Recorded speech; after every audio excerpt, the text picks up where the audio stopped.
വരക്കെട്ടികൾ അഥവാ പാറക്കെട്ടികൾ കൂടുതലായി കാണപ്പെടുന്ന പ്രദേശങ്ങളിലെ വരയാടുകൾ ഏതാണ്? വരയാടുകളാണ് വരയാടുകൾ.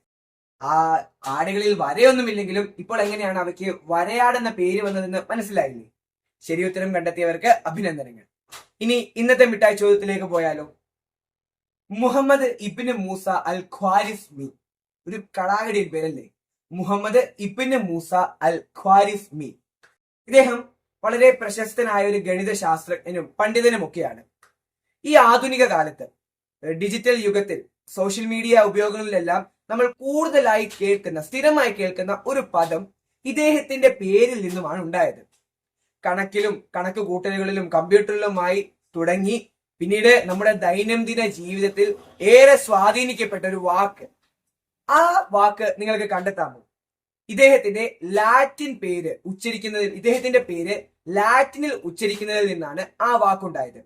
നിങ്ങൾ ഉത്തരങ്ങൾ കമന്റ് ചെയ്യുക. ശരിയായ ഉത്തരവുമായി ഞാൻ അടുത്ത വീഡിയോയിൽ വരാം.